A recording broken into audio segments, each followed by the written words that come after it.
Hi ಎಲ್ಲರಿಗೂ ನಮಸ್ಕಾರ. Welcome to ಕನಸು ಫ್ಯಾಮ್ಲಿ ಲಾಗ್. ಇವತ್ತಿನ ಲಾಗ್ನ್ಯಾಗ ನಾವು ಬೆಂಗಳೂರಿಗೆ ಯಾಕೆ ಬಂದಿದ್ದು, ಏನೇನು ಮಾಡಿದ್ದು ಅಂತ ಹೇಳ್ತೇನೆ. ನಾವು ಬೆಂಗಳೂರಿಗೆ ಎಲ್ಲರೂ ಯಾಕೆ ಬಂದಿದ್ದು ಅಂದ್ರೆ ಬೀಗರ ಊಟ ಇತ್ತು. ಸೊ ಹಾಗಾಗಿ ನಾವೆಲ್ಲರೂ ಬೆಂಗಳೂರಿಗೆ ಬಂದಿದ್ದು. ಈಗ ಬೆಳಿಗ್ಗೆ ಬಂದ ತಕ್ಷಣ ಎಲ್ಲರೂ ಫ್ರೆಶ್ ಅಪ್ ಆಗಿ ನಾಷ್ಟಾದ ಮಾಡಿ ಮತ್ತು ರೆಡಿ ಆಗಿದ್ದು. ನಾವು ಬರೋಕ್ಕಿಂತ ಮುಂಚೆನೇ ಇಲ್ಲಿ ಎಲ್ಲರೂ ಅಡುಗೆಗೆ ಪ್ರಿಪ್ರೇಷನ್ ಸ್ಟಾರ್ಟ್ ಮಾಡಿದರು. ಮಧ್ಯಾಹ್ನ 1 ಗಂಟೆ 2 ಗಂಟೆ ಸುಮಾರಿಗೆ ಅಂದ್ರೆ ಸ್ವಲ್ಪ ಅಡುಗೆ ಆಲ್ಮೋಸ್ಟ್ ಮುಗಿಯಕ್ಕೆ ಬಂದಿತ್ತು. ಕಬಾಬ್ ಎಲ್ಲ ರೆಡಿ ಮಾಡಿರು. ಸೊ ಟೇಸ್ಟ್ ನೋಡ್ರಿ ಅಂತಂದು ನಮಗೆ ಇಲ್ಲಿ ತಂದು ಕೊಟ್ಟಿದ್ದರು. ಹಾಗಾಗಿ ಎಲ್ಲರೂ ಕಬಾಬ್ ಟೇಸ್ಟ್ ಮಾಡತ್ತಿದ್ದು.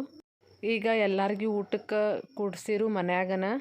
ಸೊ ಭಾಳ ಜನಕ್ಕೆ ಇನ್ವೈಟ್ ಮಾಡಿರಲಿಲ್ಲ. ಅವ್ರ ಕ್ಲೋಸ್ ಫ್ರೆಂಡ್ಸ ರಿಲೇಟಿವ್ಸ ಮತ್ತು ನಾವಷ್ಟು ಜನ ಹೋಗಿದ್ದು. ಬೆಂಗಳೂರು ಭಾಳ ದೂರ ಇರೋದ್ರಿಂದ ನಮ್ಮ ಫ್ಯಾಮ್ಲಿ ರಿಲೇಟಿವ್ಸು ಅಷ್ಟೊಂದು ಜನ ಬಂದಿರಲಿಲ್ಲ, ನಾವು ಅಷ್ಟೇ ಹೋಗಿದ್ದು.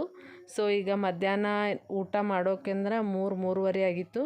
3:30ಗೆ ಇಲ್ಲಿ ನಮಗೆಲ್ಲರಿಗೂ ಟೇಬಲ್ ರೆಡಿ ಮಾಡಿ, ಬೆಂಗಳೂರು ಸೈಡ್ ಯಾವ ಥರ ಬೀಗರ ಊಟ ಇರುತ್ತೆ ಅದೇ ಥರ ಸೇಮ್ ಫುಡ್ಡೆಲ್ಲ ಪ್ರಿಪೇರ್ ಮಾಡಿ ನಮಗೆಲ್ಲ ಊಟಕ್ಕೆ ಬಡಿಸಾತಿರು. ಊಟಕ್ಕೆ ಚಿಕನ್ ಸುಕ್ಕ, ಮಟನ್ ಸುಕ್ಕ, ರಾಗಿ ಮುದ್ದೆ, ಚಿಕನ್ ಸಾರು, ಮಟನ್ ಸಾರು ಮತ್ತು ಸಲಾಡ್. ಇದಿಷ್ಟೂ ಬೆಂಗಳೂರು ಸೈಡ್ದ ಅಲ್ಲಿ ಯಾವ ಥರ ಬೀಗರ ಊಟಕ್ಕೆ ಅರೇಂಜ್ ಮಾಡ್ತಾರೆ ಅದೇ ರೀತಿ ಎಲ್ಲನೂ ಅರೇಂಜ್ ಮಾಡಿರು.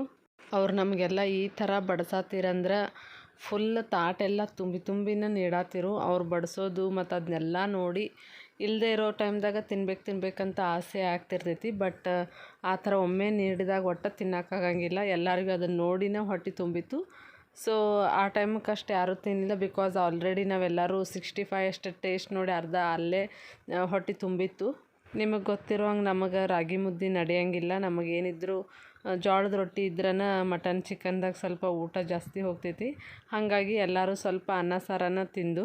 ಇಲ್ಲಿ ಭರತನ ಮನೆಯಾಗಿನವರೆಲ್ಲ ಹೇಳಿರು, ನಿಮ್ಮ ಮನೆ ಫ್ಯಾಮ್ಲಿ ಮೆಂಬರ್ಸ್ಗೆಲ್ಲರಿಗೂ ಒಂದೊಂದು ತುತ್ತು ನಿನ್ನ ಕೈಯಾರೆ ತಿನ್ನಿಸಮ್ಮ ಅಂತ ಅಂದಿದ್ರು. ಹಾಗಾಗಿ ರೋಹಿಣಿ ಇಲ್ಲಿ ಎಲ್ಲರಿಗೂ ಒಂದೊಂದು ತುತ್ತು ಎಲ್ಲರಿಗೂ ತಿನ್ಸಾತೇಳು.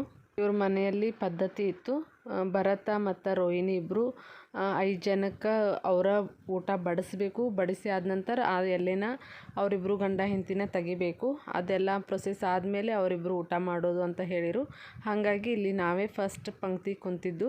ನಮಗೆಲ್ಲರಿಗೂ ಭರತ್ ಮತ್ತು ರೋಹಿಣಿ ಬಡಿಸಿರು.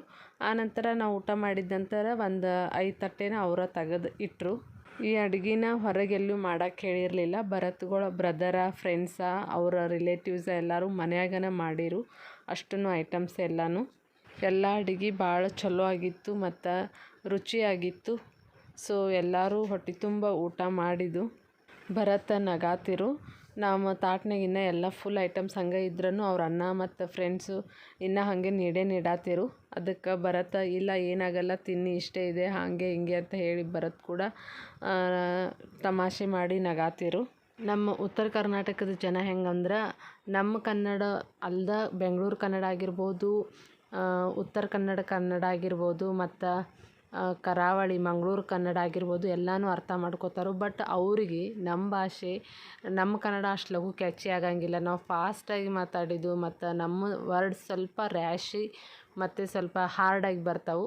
ಸೊ ಅವ್ರು ಅದನ್ನು ಲಘು ಕ್ಯಾಚ್ ಮಾಡೋಂಗಿಲ್ಲ. ನಾವೇನಾದರೂ ಮಾಡ್ರೆ ಅವ್ರು ಏನಂದ್ರಿ ಇನ್ನೊಮ್ಮೆ ಹೇಳ್ರಿ ಅನ್ನತ್ತಿರು. ಬಟ್ ಅವ್ರ ಮನೆಯಾಗಿನವ್ರು ಪ್ರತಿಯೊಬ್ಬರು ನಮ್ಮ ಅಷ್ಟು ಜನರ ಜೊತೆ ಎಲ್ಲರೂ ಅಮ್ಮ ಅಮ್ಮ ಅಂತ ಹೇಳಿನೇ ಮಾತಾಡತ್ತಿರು. ತುಂಬ ಸಾಫ್ಟಾಗಿ ಮಾತಾಡತ್ತಿರು. ಸೊ ನಮಗದು ಅವ್ರು ಮಾತಾಡೋ ಸ್ಟೈಲ್ ನಮಗೆಲ್ಲರಿಗೂ ಭಾಳ ಇಷ್ಟ ಆಯಿತು. ಸೊ ನಮಗೆ ಅವ್ರ ಲ್ಯಾಂಗ್ವೇಜನ್ನ ಅಂಡರ್ಸ್ಟ್ಯಾಂಡ್ ಮಾಡ್ಕೊಳ್ಳೋದು ಅಷ್ಟೊಂದೇನು ಕಷ್ಟ ಅನ್ನಿಸ್ಲಿಲ್ಲ. ಹಾಗಾಗಿ ಅವ್ರಿಗೆ ಕಂಫರ್ಟೇಬಲ್ ಆಗಿರಲಿ ಅಂತಂದು ನಾವು ಎಲ್ಲನೂ ಅವ್ರ ಜೊತೆ ಬೆಂಗಳೂರು ಭಾಷೆದಾಗನೇ ಮಾತಾಡತ್ತಿದ್ದು. ಅವ್ರು ಅನ್ನತ್ತಿರು, ನೀವು ಎಷ್ಟು ಬೇಗ ನಮ್ಮ ಬೆಂಗಳೂರು ಕನ್ನಡನೂ ಮಾತಾಡತ್ತೀರಿ, ನಮಗೂ ನಿಮ್ಮ ಉತ್ತರ ಕರ್ನಾಟಕದ ಕನ್ನಡ ಮಾತಾಡೋಕೆ ಇಷ್ಟ ಆಗ್ತೈತಿ.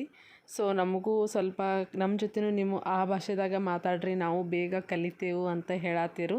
ನಾವು ಅನ್ನತ್ತಿದ್ದು ನಮ್ಮ ರೋಹಿಣಿ ಬಂದಾಳು, ನಿಮಗೆಲ್ಲರಿಗೂ ಕಲಿಸ್ತಾಳೆ ತಗೋರಿ ಅಂತ ಹೇಳಿದ್ದು. ನಮ್ಮದೆಲ್ಲ ಊಟ ಆಯಿತು.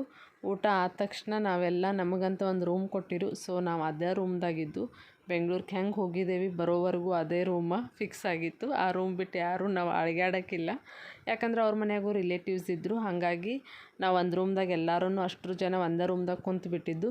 ಈಗ ಊಟ ಮಾಡಿ ಎಲ್ಲರೂ ಮಧ್ಯಾಹ್ನಕ್ಕೆ ಸ್ವಲ್ಪ ಮಧ್ಯಾಹ್ನ ಅಂದ್ರೂ ಸಾಯಂಕಾಲ 4:30-5 ಗಂಟೆ ಆಗಿತ್ತು. ಎಲ್ಲರೂ ಸ್ವಲ್ಪ ಎಲ್ಲಿದ್ದಲ್ಲೇ ಜಾಗದಲ್ಲೇ ಒಂದು ಸ್ವಲ್ಪ ಹೊಳ್ಯಾಡತ್ತಿರು. ರಾತ್ರಿ ಎಲ್ಲ ಜರ್ನಿ ಮಾಡಿ ಸ್ವಲ್ಪ ಟಯರ್ಡ್ ಆಗಿತ್ತು, ಹಾಗಾಗಿ ಎಲ್ಲರೂ ಅಲ್ಲೇ ಸ್ವಲ್ಪ ಮಲ್ಕೊಂಡಿರು. ಇಲ್ಲೀಗ ಪ್ರದೀಪ್ಗಳ ಅಣ್ಣ ಸಂದೀಪ್ ಕೂಡ ಬಂದಿದ್ದ. ಇವ ಬೆಂಗಳೂರದಾಗ ಜಾಬ್ ಮಾಡ್ತಾನು. ನಾವೆಲ್ಲರೂ ಇಲ್ಲಿ ಫಂಕ್ಷನ್ಗೆ ಬಂದಿದ್ದೇವಂತ ಅನ್ನಂತಲಿ ಅವು ನಮಗೆಲ್ಲರಿಗೂ ಭೇಟಿ ಆದಂಗೆ ಆಗ್ತೈತಿ ಅಂತ ಹೇಳಿ ಮತ್ತು ಅವನು ಊಟ ಮಾಡ್ಕೊಂಡು ಹೋಗಕ್ಕಂತ ಹೇಳಿ ನಾವಿಲ್ಲಿ ಕರೆದಿದ್ದು ಫಂಕ್ಷನ್ಗೆ, ಹಾಗಾಗಿ ಅವನು ಬಂದಿದ್ದ.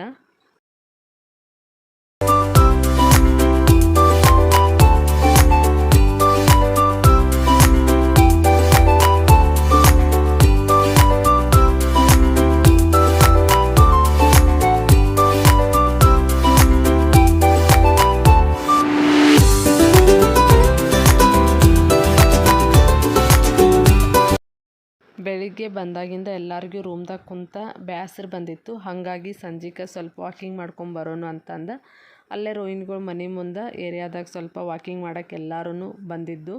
ನಾಳೆ ನಾವು ಇನ್ನೂ ಎಲ್ಲೆಲ್ಲಿ ಹೋದು ಏನೇನು ಮಾಡಿದ್ದು ಅನ್ನೋದನ್ನೆಲ್ಲನೂ ನೆಕ್ಸ್ಟ್ ಲಾಗ್ನಾಗ ತೋರಿಸ್ತೇನೆ. ಈ ಲಾಗ್ನ ಇಲ್ಲಿಗೆ ಎಂಡ್ ಮಾಡತ್ತೇನು. ಎಲ್ಲರೂ ಖುಷಿಯಾಗಿರಿ, ನಗ್ನಗ್ತಾಯಿರಿ. ಐ ಹೋಪ್ ನಿಮಗೆಲ್ಲರಿಗೂ ಈ ಲಾಗ್ ಇಷ್ಟ ಆಗೈತಿ ಅಂತ ಅಂದ್ಕೊಳತ್ತೇನು. ಎಲ್ಲರೂ ಲೈಕ್ ಮಾಡಿ, ಶೇರ್ ಮಾಡಿ ಮತ್ತು ಸಬ್ಸ್ಕ್ರೈಬ್ ಮಾಡೋದನ್ನ ಮರಿಬೇಡಿ.